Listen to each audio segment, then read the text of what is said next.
नमस्कार। जैसे हम हर हफ्ते कोई ना कोई टॉपिक पे बात करते हैं, आज हमारा मेन टॉपिक जो है वो है बेसिकली घुटने गोडे सर, जिसमें आम लोगों को एक तो डर लगता है सर भी गोडे हमने नहीं बदलवाने हैं।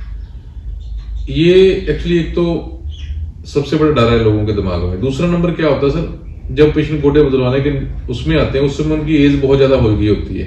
कई बार वो लोगों को बेचारे इतने वीक हो गए होते हैं, चलने में बैठने में, या मोटापा इतना ज्यादा हो जाता है, या गोडों का हाल ही इतना बुरा कर लेते हैं, वो एक्चुअली कार्डियक की तरफ से भी फिट नहीं होते। तो पेशेंटों को कब ध्यान करना चाहिए वे घुटने बदलवा लेने चाहिए हमें, या कौन से इसमें वो ध्यान रखना चाहिए? देखिए, घुटने चेंज कराने का ऑपरेशन तभी कराना चाहिए जब आपको घुटने का दर्द है वो आपके दिन की एक्टिविटीज में, आपकी डे टू डे एक्टिविटीज में आपको तकलीफ दे रहा है। अगर आप वॉशरूम नहीं जा पा रहे हैं दर्द के बिना, अगर आप घर से बाहर नहीं निकल पा रहे हैं और आपकी क्वालिटी ऑफ लाइफ, आपकी दिनचर्या में इफेक्ट हो रहा है, तो आपको घुटने बदलाने का सोचना चाहिए, पहली चीज। दूसरी चीज, अगर आप घुटने बदलाने का सोचते हैं और डिसीजन लेते हैं, तो उसके बाद अगर आपकी एज कम हो या ज्यादा हो, उसमें घुटने बदलाने की अगर जरूरत है तो हमारे एनेस्थीसिया डॉक्टर, जो बेहोशी वाले डॉक्टर हैं, वो आपको देखेंगे। अगर आप फिट हैं और कोई रिस्क नहीं है तो ही हम घुटने बदलाने के ऑपरेशन के बारे में बात कर पाएंगे। और आजकल के जो हमारे पास टेक्निक्स होती हैं, सिर्फ स्पाइनल एनेस्थीसिया देके, स्पाइनल एपिड्यूरल एनेस्थीसिया देके, मोस्टली रिस्क फ्री ऑपरेशन ही होता है। ये ऐसे कोई मेजर रिस्क नहीं होता है सर्जरी नहीं। जैसे सर लोगों को ये कई बार मैंने देखा है आम रूटीन में, लोगों की दिनचर्या में, जैसे कई बार लोग पैरों के बाहर नहीं बैठ पाते, वो भी एक निशानी होगी ना। देखिए, जब पहले सिम्टम्स तो यही आते हैं, कभी घुटना खराब होता है तो एक तो स्क्वाटिंग में प्रॉब्लम आती है, जैसे इंडियन टॉयलेट सीट्स होती हैं, उसमें बैठने में तकलीफ आती है। दूसरी क्रॉस लेग सिटिंग, जो चौकड़ी मार के नहीं बैठ नहीं पाएगा। सीढ़ियां चढ़ने में दर्द होता है। तो इनिशियली जब कोई घुटना खराब होना शुरू भी होता है बट ऑपरेशन की जरूरत नहीं होती, तो हम उनको यही अवॉइड करने को बोलते हैं कि आप चौकड़ी मार के ना बैठे, आप सीढ़ियां चढ़ने को अवॉइड करें और आप स्क्वाटिंग ना करें। तो ये 3 प्रिकॉशंस हम बोलते हैं जब इनिशियल स्टेजेस होते हैं। और इनिशियल स्टेजेस में हम कुछ एक्सरसाइजेस भी सिखाते हैं उनको, जिनसे उनके घुटने के आसपास की मांसपेशियां स्ट्रांग होती हैं। बट अगर वो भी उनको सहायता नहीं देती और उनका दर्द बढ़ता जाता है, तो हम एक विस्को सप्लीमेंटेशन, एक इंजेक्शन होता है जिससे घुटने के अंदर का जेल रिस्टोर होता है, वो भी ट्राई करते हैं। बट एक पॉइंट के बाद जब वो स्टेजेस निकल जाती हैं जिससे हम घुटने को बचा सकें, तो अगर घुटना बदलवाने की जरूरत लगती है और उनको इतना दर्द होता है कि वो उनको प्रॉब्लम दे रहा है, तो घुटना बदलाने में कोई दिक्कत नहीं होती है।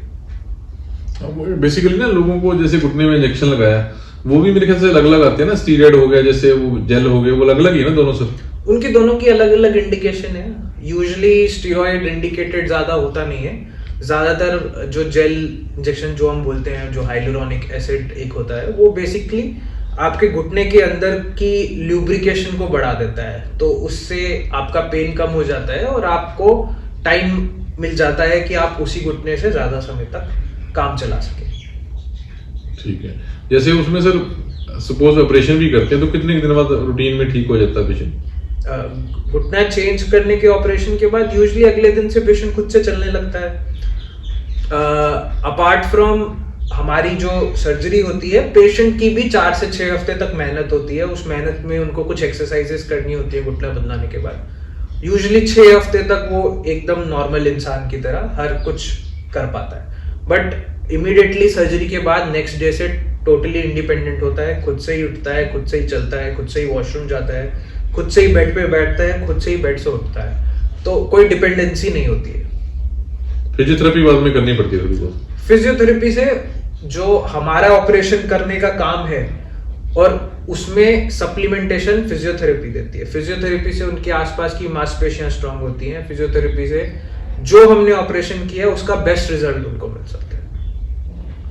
जैसे डॉक्टर साहब ने ये बताया अभी, बेसिकली एक तो घुटने जो भी जिसके भी खराब हैं, बेसिकली सबसे बड़ी निशानी एक तो पैरों के भार से बैठा नहीं जाएगा, दूसरा नंबर उससे चौकड़ी नहीं बजेगी, और तीसरा नंबर जब भी वो काम, जैसे डॉक्टर ने बताया, जब भी वो कोई काम करेगा तो उससे चलने में पेन होगी, है ना सर। क्योंकि जब वो पेन बार बार होगी, चढ़ने में या उतरने में उसके पेन बहुत ज़्यादा हो रही है, तो उसको उसी समय किसी न किसी अच्छे डॉक्टर को दिखा लेना चाहिए, जिसमें वो डॉक्टर साहब फिर ऑर्थो के जो डॉक्टर, हड्डियों वाले जो डॉक्टर साहब होते हैं, वो फिर देख के उसका कैल्शियम भी चेक करा लेंगे, उसका यूरिक एसिड भी देख लेंगे, भी कई बार उनकी वजह से दिक्कत है उसको, तो उसको ठीक कर देंगे। और तीसरा नंबर, जो उनको लगेगा भी अभी इसके कोई अंदर कोई इंजेक्शन लुब्रिकेंट देना है, तो वो दे के उसको ठीक करेंगे। अदरवाइज जब आप बहुत ज़्यादा जैसे गोडे साइड में हो जाते हैं ना सर, फिर मुश्किल होती है ना सर। फिर तो आपको इस लेवल पे होते हैं, तो आप जो कराएंगे तो ठीक हो जाएंगे, नहीं कराएंगे तो आप हम कर भी कुछ नहीं सकते, है ना सर। तो उसका बेनिफिट भी कम होता है जी, आप नहीं कराएंगे तो, है ना सर। तो मैकेनिकल प्रॉब्लम को आप दवाई से नहीं सही कर सकते। क्या करते हैं ना सर, वो फिर स्टीरॉयड लेना शुरू कर देते हैं, पुड़ियां लेनी शुरू कर देते हैं, जिसकी वजह से उनका फिर वो हालत इतने खराब हो जाता है, धीरे धीरे स्किन भी खराब होनी शुरू हो जाती है। तो लोग फिर ऑपरेशन से डरते हैं, लेकिन यार ऑपरेशन से पता नहीं क्या होगा, जबकि रूटीन में हमारे पास कितने लोगों के ऑपरेशन हो गए हैं जी। किसी के एक गोडे का हुआ, किसी के दोनों के आपने इकट्ठे किए, अच्छे भले चलते हैं फिरते हैं, 5-7 दिन बाद पेशेंट तुर के, इवन के एयरपोर्ट पे अभी पेशेंट गया, जैसे वो उत्तराखंड से आया था। तो ये कोई टेंशन वाला ऑपरेशन नहीं है, टेंशन इसमें कोई नहीं है, 100% इसमें ठीक हो जाता है। लेकिन बशर्ते आप टाइम पे जरूर इसको इलाज कराएं, जिससे आपको और भी कोई प्रॉब्लम नहीं होगी, साथ में आप ठीक भी जल्दी होगे। ऐसे ही हम आपको कुछ ना कुछ बताते रहेंगे। नमस्कार।